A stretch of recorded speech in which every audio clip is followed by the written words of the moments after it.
And welcome to our weekly coffee chat. I just want to know from you guys, how are you doing this Monday afternoon? Mondays are usually very tiring, very long, and very exasperating. So, Daniel, how are you feeling? Oh, good, huh? All good. I mean, hectic start to the Monday.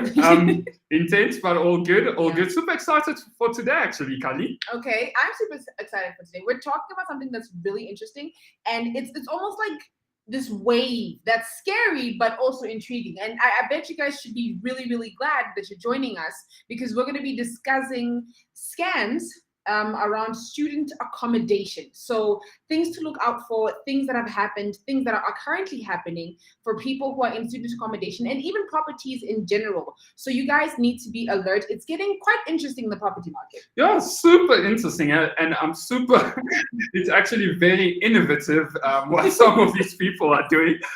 So joining us today will be Bruno and Ben Malapile. Super excited to have this conversation, but let us know, where are you joining us from and who we have on. Super excited, and let us know, where are you all on your property investment journey. So it's going to be an interesting one, hey Kali? So I'm wondering, should we maybe go into events, hey? I think we should go into events. While you're going to events, everybody just let us know where you guys are watching us from. Awesome. So later this week, we've had quite a good amount of leading up to this week. We've had awesome events throughout the country, Cape Town, PE over the weekend, and looking forward, we don't have much lined up. So our last event for the month is going to be on the 23rd of February. We are having the mastermind session for our professional and SAP and youth members. So if you are a professional SAP and youth member, please remember to book that event. It's at 6 o'clock this week, I think, and it's going to be awesome, setting goals, reviewing all the goals that you came into this month with a property coach and your accountability buddies. So make sure you are booking that. Looking further, we have a networking event on the 2nd of March, a property walkthrough in Durban on the 4th of March. So it's going to be perfect for all the Durbanites to join that. And then we're going to have a wealth builder on the 11th that we will be talking later on. But Kali, who's joining us so far? So far we have Craig. He is joining us from Pretoria. We have Tuma, who's joining us from Bruno's Small Attorneys in Johannesburg. He'll come to Joburg. And then we have Uche Riskosana. He's literally joining us from Nairobi. That is awesome. Yeah, definitely. How's it going, Jerry? And let us know down below, have you been scammed in property? Whether deposits, have you paid someone thinking he's the owner, then he runs away? It's quite interesting. I think a Sapan woman lady got scammed. You told me about. Unfortunately, we couldn't get her on, but it is a scary conversation, and we're super excited. I think these are some of the conversations we need to have as players in this industry, Kali. Should we maybe bring Ben and Bruno on? Huh? I think we should. I think we've been doing a lot of talking. We need to hear from the experts as to what you guys should be looking out for and what you could potentially be experiencing in these scams that are currently running. So, Ben and Bruno, how are you guys? Good, and yourself? We are great. Oh, we still can't hear Bruno, huh? Unfortunately, still can't hear Bruno. So yeah, Bruno, maybe check a setting. Maybe it's in your settings, but let's maybe start with Ben. Ben, for those that do not know you, do you want to maybe tell us a bit about yourself, where you are in your journey, and what you currently do as well, huh?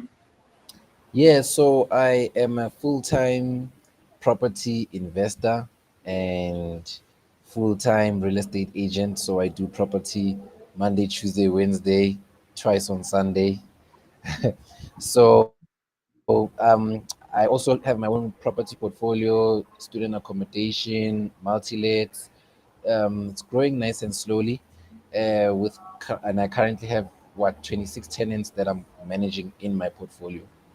And then I was also the 2021 Investor of the Year finalist. So yeah, that's been in a nutshell. And it was also, it was last week, I think, Ben, where you tagged me on a post of yours, looking back 3 years ago when you wanted to become a finalist and a winner of the Investor of the Year. Huh? Funny how all that comes together. Huh? Yeah, I remember seeing the investor of the year for the first time, and then when I saw the ad, I declared publicly on Facebook that yeah, within the next 3 years I'll be a finalist. I had no idea how I was gonna do it though, but be that as it may, 2 years later I was actually a finalist, which is actually great. It's great. Huh? Funny how things work together. We're going to try Bruno one last time. Bruno, can you hear us? Oh my I goodness. don't think he can. Look, I can still hear you. Can you hear me?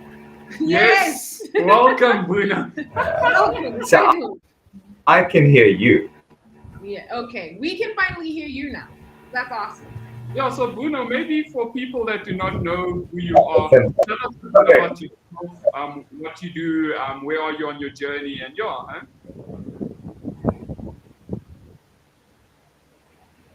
Sure. Thanks so much, Dan. So I'm a specialist property attorney. I've been in this environment for the last 15 years, 16 years, predominantly focusing on property investors, like optimizing the investment return. So we work a lot on tax, we work a lot on litigation, fixing problems, attending to evictions, that sort of thing. So I have a team of practitioners behind me, both tax practitioners, and that's all in this task. And we're one of the very few law firms in Joburg and South Africa that focus predominantly on creative solutions to try and help property investors make better out of their investments. Okay, fantastic. You are the right person so that for us to be talking to. So, as an attorney in the that currently these scams in property are happening.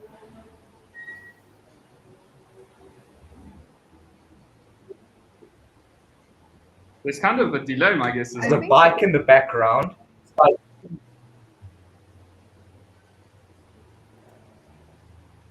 Would you like me to repeat the question, Bruno? Sorry, guys. I don't know if you can hear me, but I don't know why there's connection issues. But unfortunately, I couldn't hear your question. There was a bike in the background. Can you hear me? Okay, no, yeah, we can hear you. Can you hear us so we can reiterate the question? Okay, fantastic. So our question was, how often, as somebody in the property space, as an attorney in the property space especially, how often are you now viewing these scams happening where people are running scams on other people's properties? How often is it happening? Sure. So look, it's been happening for quite a few years now. The oldest scams that I can actually think of was back in the day where sheriff sales and execution were very popular. And what people used to do is they used to attend the auction, they used to pay a deposit, which at the time was very, very small. And they used to take possession of the property, often by force or whatever the case is, because people didn't understand what their rights were. And as a buyer on auction, the assumption is that you've got rights to this property, but their intention was never, ever to proceed with the sale. So they used to buy the property, then take control over the property, put as many tenants as they could in there, and then eventually the sale was cancelled and the bank was going to resell this property somewhere else, and only for the tenants to realize at that given time that the person they entered into a contract with wasn't a legitimate landlord. But under those circumstances, at least the tenant did have a lease agreement, they were in possession of the property, and they could argue, whether it's right or wrong, they could argue that at that point of entering the contract, that person was entitled to possession.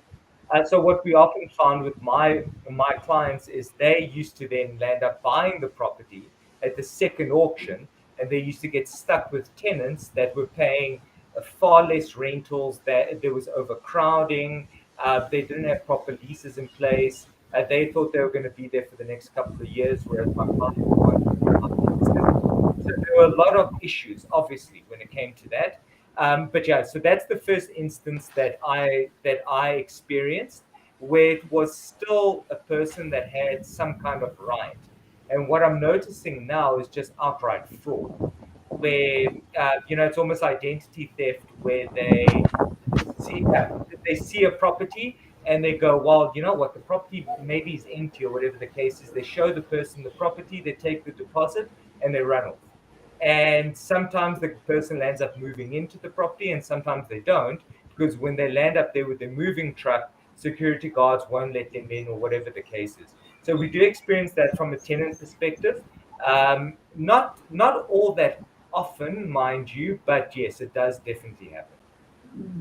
So just to jump in for context for everyone that is following us, what we are discussing is the different types of scams, if you'd call it, when it comes to letting out your property, either as a landlord or as a tenant. And some of I've seen so many creative ones over the past couple of weeks, Bruno. Maybe you can shed some light if we do miss some. But the most creative I've seen is a tenant or someone, like Bruno says, he steals the identity of an agent. So his picture, maybe he changes the name or keeps the same name, but he puts his phone number and advertises property that would normally rent out for 10,000 Rand, but they advertise it for 6,000 Rand. So in your eyes, it sounds, geez, like a move you never want to miss. And when it comes to time to view, they WhatsApp you, they tell you, look, I have to be out of town. If you pay a deposit, I will take it out of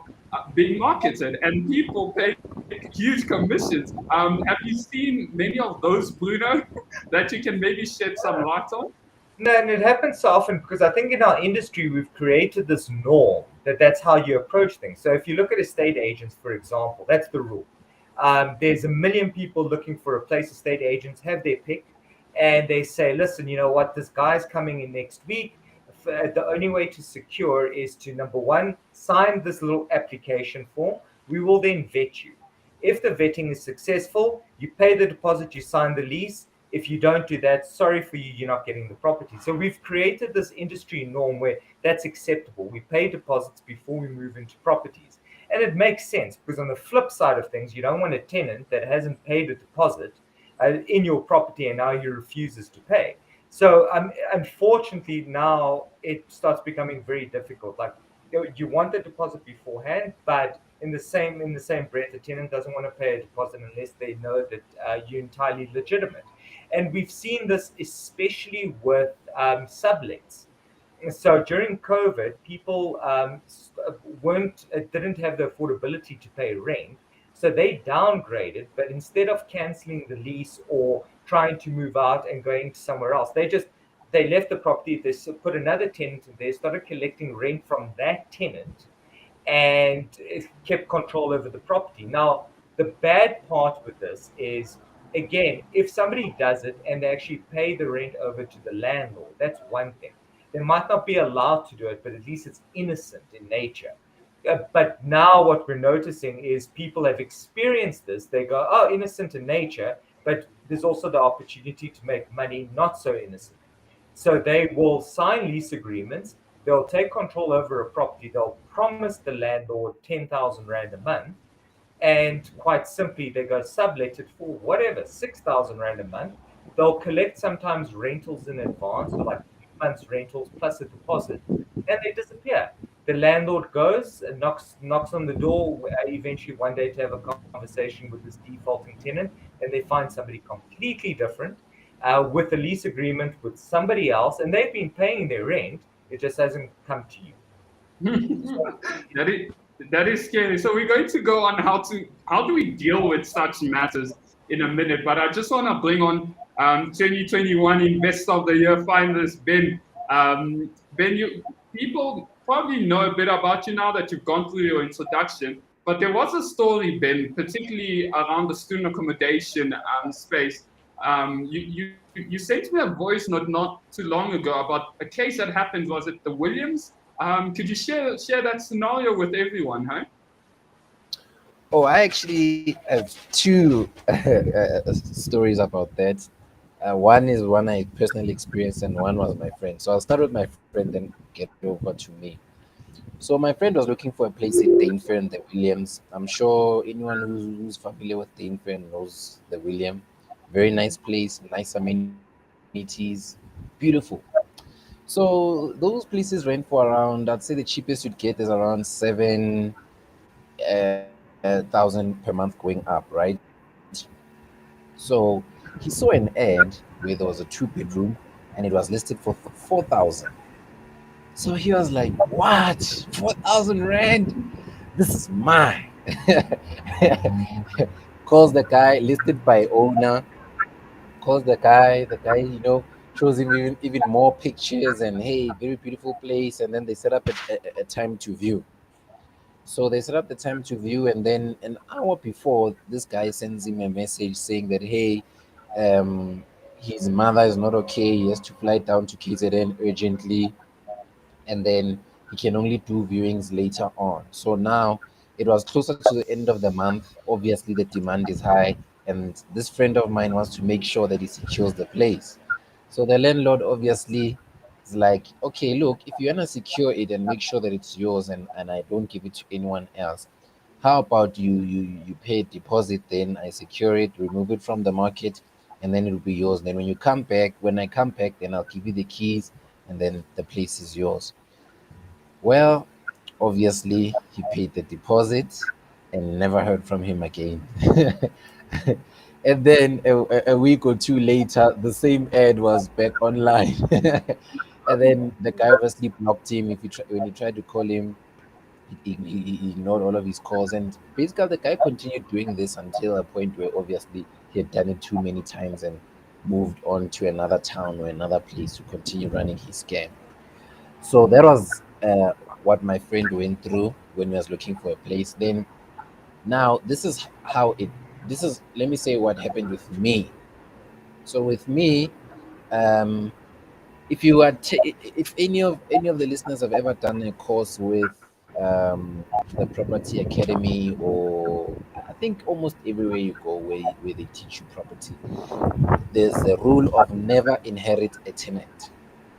So well, I happened to inherit a tenant, but more so, I inherited an agent, which is, I think, another rule that people should add on: never inherit an agent. So, this inherited agent that I inherited with this property, I obviously told him that no, I don't inherit tenants, give everyone notice. I don't want anyone staying there, right?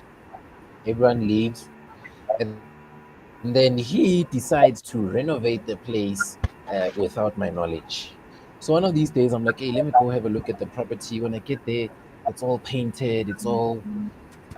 I didn't even authorize that. Okay. So obviously I call him, tell him, hey man, what's this that's going on here? Then what he did is that um he's like, yeah, no, we fixed the place just so we can get someone to move, want your place to look nice, and okay, fine. Then the next day when I went there, I see people moving in. So now obviously there's a standoff there. Hey, who are you moving into my property? I don't know who you are. And then they're like, no, I paid. This they show me the agent. Yeah, we paid him cash. This is the agent. And then all right, and now unfortunately for me, there was a woman there with I think the baby was like not even a year old. So I felt sorry for them, that shame, this agent is doing this to them and they've a baby. No, let them move for the day, and then I'll sort it out with the agent. Okay, then the agent obviously started getting all rude and all of these things, and then he said he'll take his tenants and go. Month end comes, his tenants are still there. They know nothing about this movie. Okay, fast forward to I tried to get them out. They insisted on staying. Again, I saw the baby. It's like, shame. Really such So a good guy, huh? Right? yeah, shame, man. So they continued staying, and then fast forward 6 months later, they stopped paying, and then now, okay, you guys aren't paying.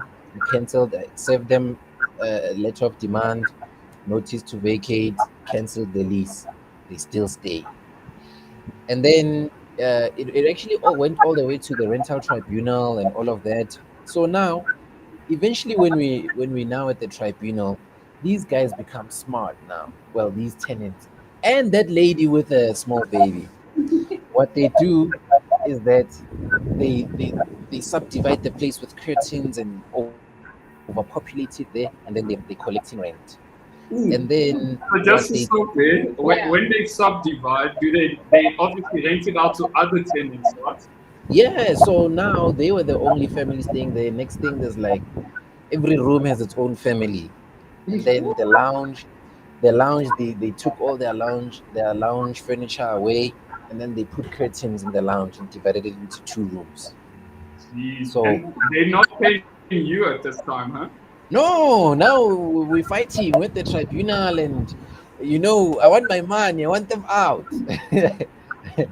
And then, funny enough, even when we go to the tribunal, same strategy. Small little baby.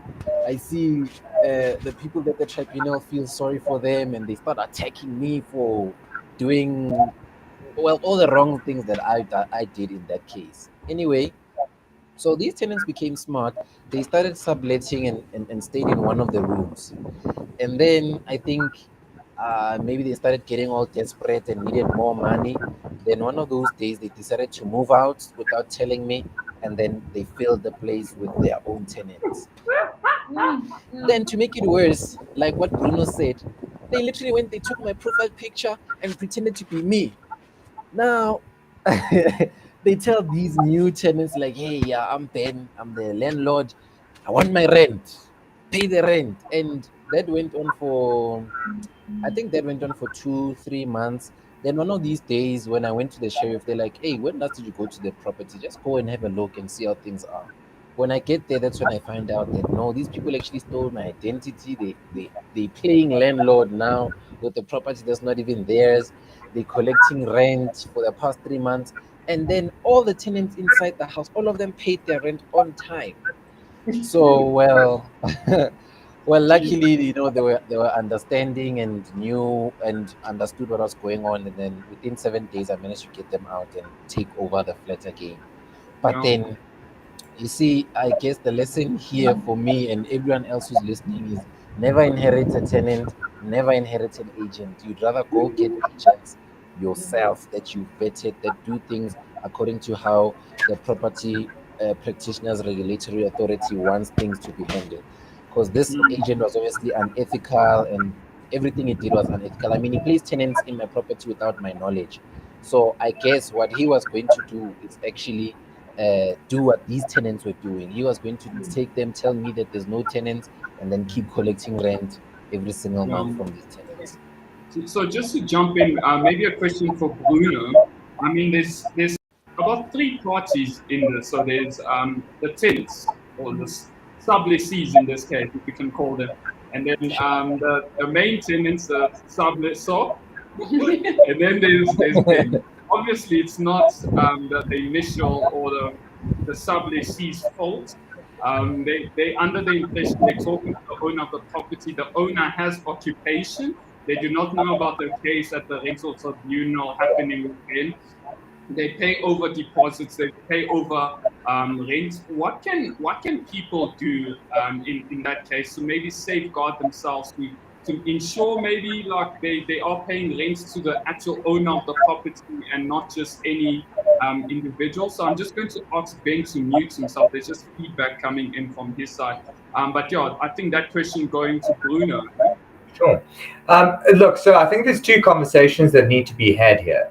There's how do you approach it from an investor perspective? How do you approach it from a tenant perspective, right? Because unfortunately, it's two very different things. And I often tell people the thing with the landlord is the landlord wants certain things from a tenant. And they're going to push, they want the deposit.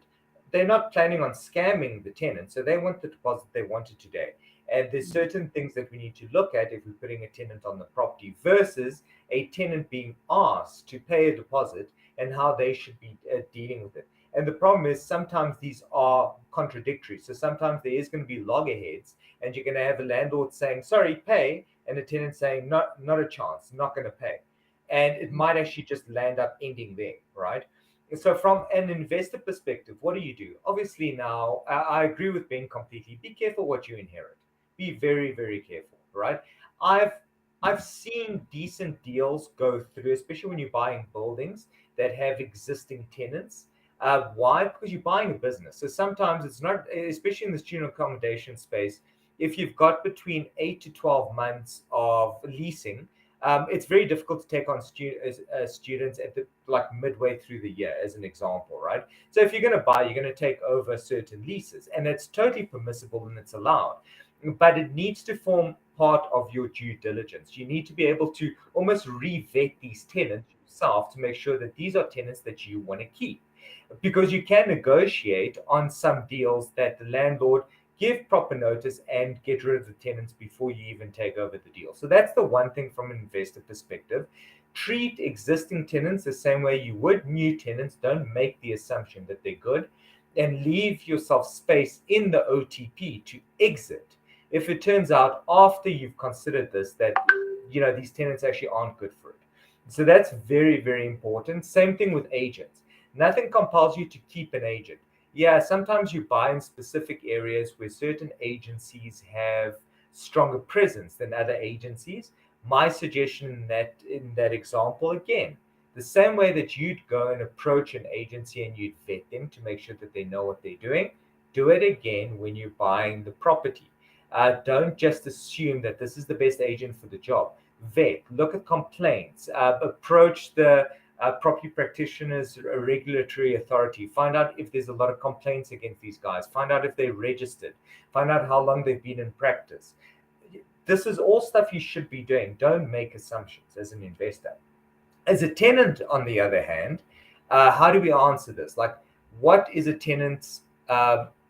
if I was a tenant, let's put it like this. What would I do if I was a tenant? First of all, unfortunately, I probably wouldn't go to a landlord without an estate agency involved, because the estate agency guarantees a level of compliance. So most proper estate agencies or leasing agents would actually do a FICA check on their landlords, right? And Dan, I spoke to you about this the other day, where TPN actually provides this module to leasing agents where they get, let's say, 100 mandates. These mandates go through TPN. TPN would then vet that this is in fact the owner of the property, is the correct person, know your client, etc., etc. That's a compliance from an estate agency perspective, right? So you can trust to a certain degree, or you should be able to trust to a certain degree, that if you go through a reputable agency, that they've verified that the owner is in fact the owner of the property, to avoid this sort of thing from happening. Then you, as a tenant, knowing that this is the case, you know that if you pay the deposit into their trust account, it's going to stay in their trust account. And if they're reputable and they've been around for a number of years and there's no intention there to steal your money and disappear into the night, at least you're paying it into a third party's account and not directly to the seller. The owner or fake owner or whatever you want to call it. So me, if I was a tenant, I'd be very careful about finding this gem of a deal that requires me to deal with the owner directly, because what happens? There's no way of knowing. Unless you as a tenant, this is the problem. If I was a tenant, I can do deed searches. I can do ID verifications because it's in my field. So I know my rights as a tenant if I were to be one. But your normal tenant out there wouldn't know. They're not going to come to an attorney and say, Bruno, please do a verification. They don't know what TPN even is. And that's the problem. Is so simplest advice, unfortunately, is don't go direct to landlord. It's basically the simplest advice I can give, or get educated on how to do your own vetting as a tenant, which I don't see happen. Yeah, definitely. It's quite a tricky one, especially if we're dealing with the general public, Bruno. And like you mentioned, we've had this conversation before on what things tenants need to actively do to ensure that they're protected, because it's really difficult to get your money back if robbed by these scam artists. Hey? And if someone, say, is on the line, they have been scammed already, what steps can they take to possibly recover their cash back or their deposit or 2 months rent? Sure. Look, and when we discuss this, it's exactly what I said. If there's a level of innocence behind something where, for instance, a person buys a property, he's entitled to occupation, but 3 months down the line, something happens and they haven't taken transfer, the owner goes insolvent or dies or something like that, and the deal tanks. So there is innocence. And yes, you'd have recourse against the person that you paid to say, well, now I'm unlawful here. You need to give me my money back so I can go out and find another property. That's fine, right? But now if we're looking at a criminal element, I mean, you know what the answer is. If somebody steals your money, what do you do? If somebody steals your cell phone while you're on the phone walking in the street, what recourse do you have, Bruno? It's like, well, yes, sue him. Who is him? How fast the guy runs determines on whether you're going to be able to sue him or not, right? Like lay a criminal charge. Oh, that's fantastic. I had my phone stolen last year. I don't think the cops have called me once to ask.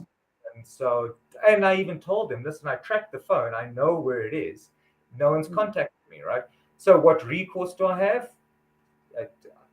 Claim from insurance. What recourse does a tenant have? If you've been defrauded, there's very little you can do. If there was an estate agent involved, possibly you could claim from the PPRA's Fidelity Fund and you could get money back because the agent made a mistake somewhere.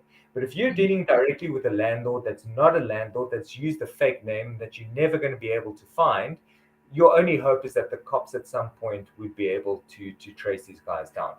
And just on another point before I forget, so we were speaking about, for example, the innocent tenant that now lands up actually taking possession of the property, paying the wrong person, and now an angry landlord comes in and demands that they leave or whatever the case is.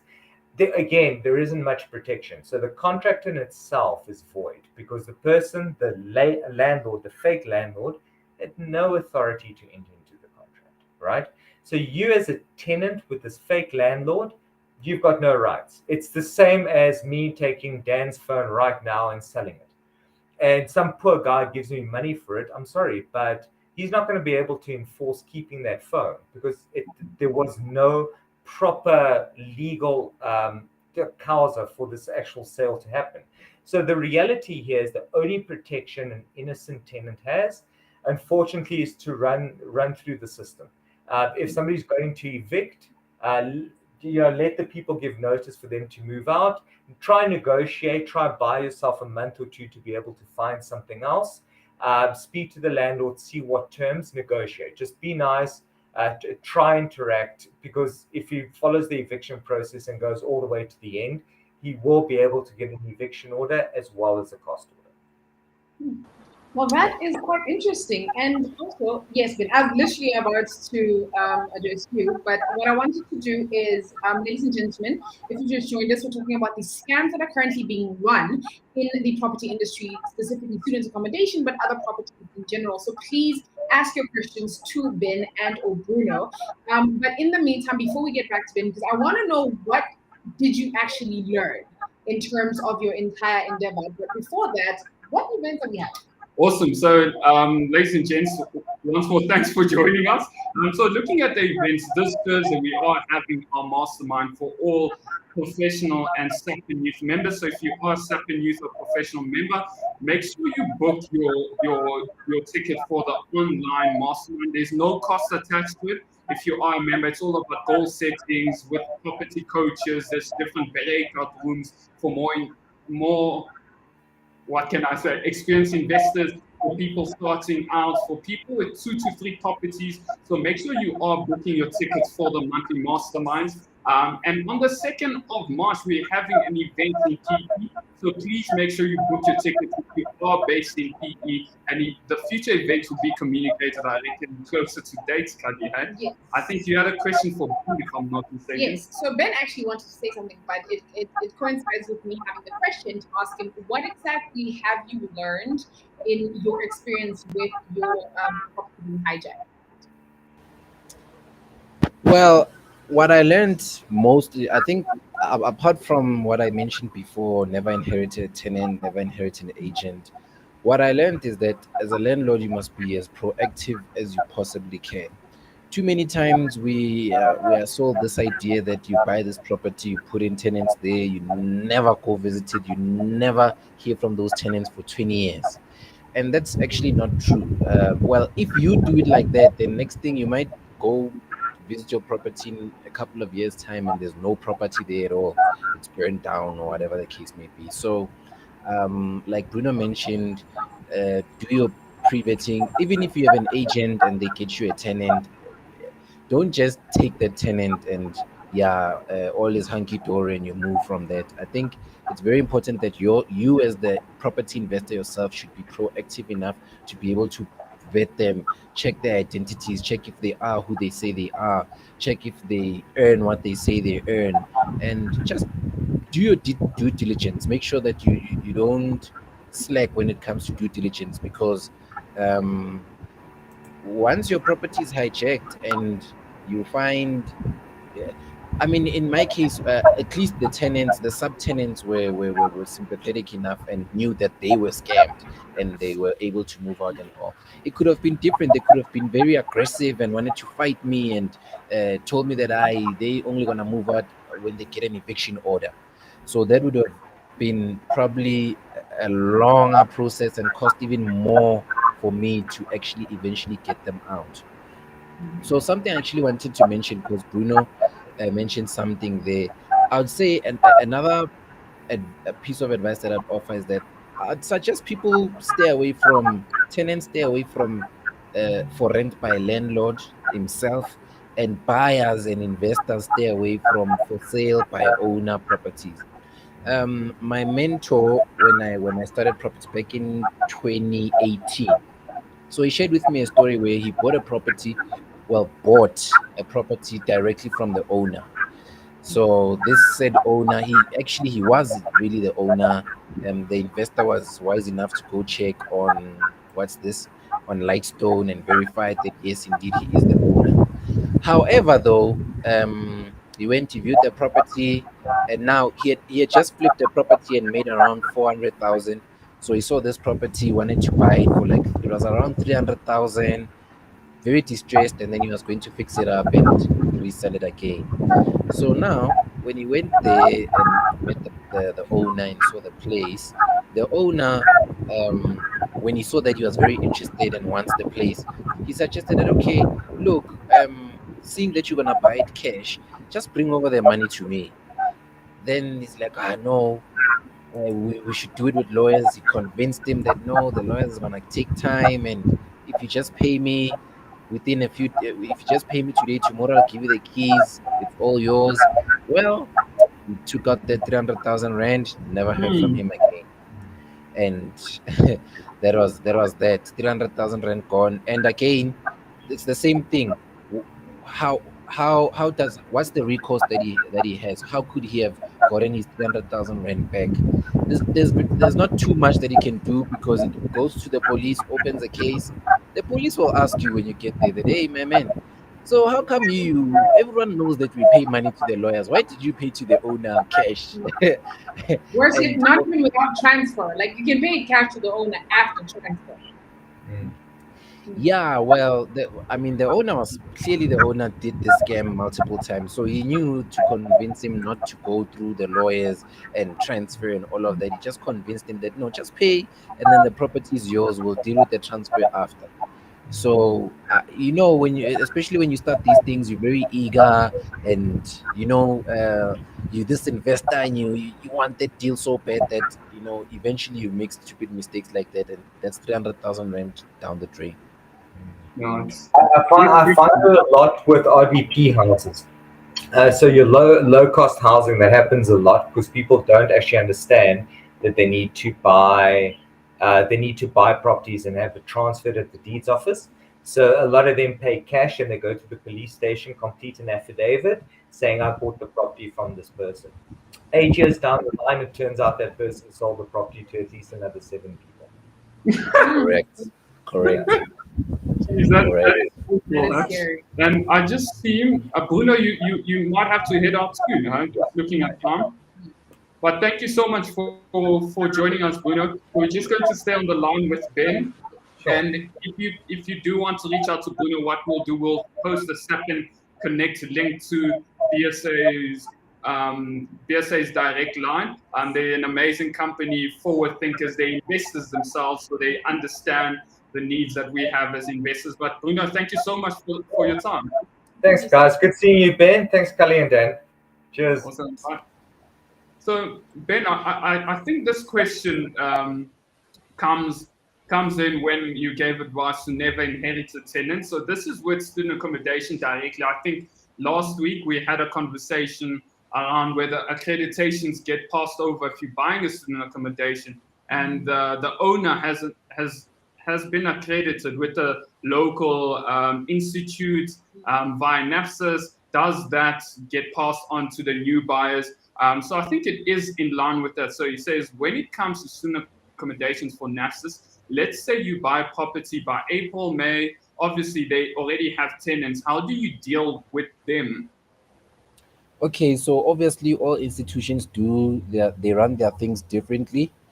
But I know with you, Jay, if you buy a property, you don't inherit the NSFAS license, and also NSFAS pays to whoever has the license. So there's cases where again, the smart investors, well, the smarter scammy investors who are unethical, sell their properties, run you all the numbers. Hey, this property has 10 students. Each student is paying 5,000. You're gonna make 50,000 rand per month. I only giving it to you for 2 million. It's all yours.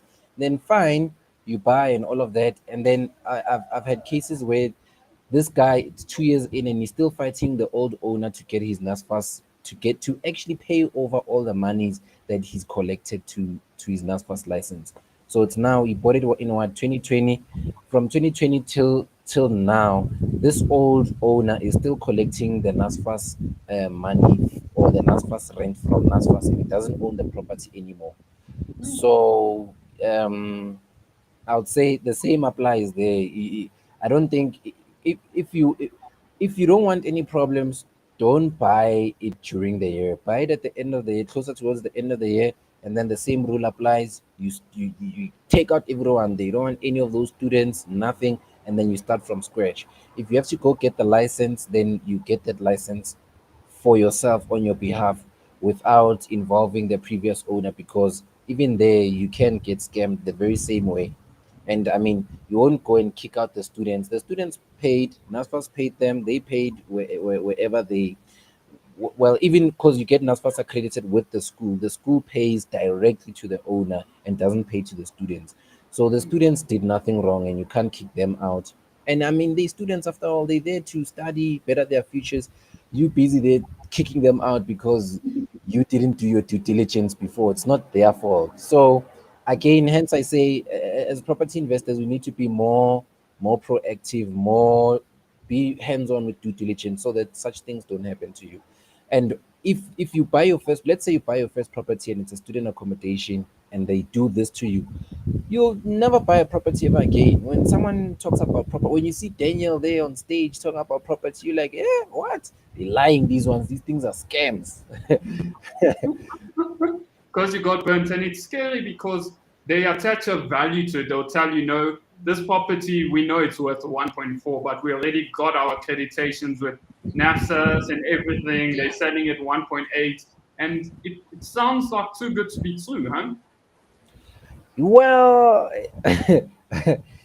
yes, it actually is too good to be true. And what they'll do is they always make sure that they sell you on the fact that there's NAS for students and it's registered, and all you're gonna do is inherit all of that, and that's actually not true. So I don't know with the other institutions in the country how they work their things, but obviously even the NASFAS accreditation, you renew it every year. So this scammy landlord actually renewed it and and kept collecting. So you have to be very, very vigilant when it comes to these things. And this is where coaches come in and mentors come in, because it's ideal to have a coach or a mentor who's done those type of investments before to help you avoid making the same mistakes that they did. So I think that the main premise is one, rather, when they go prevention is better than cure.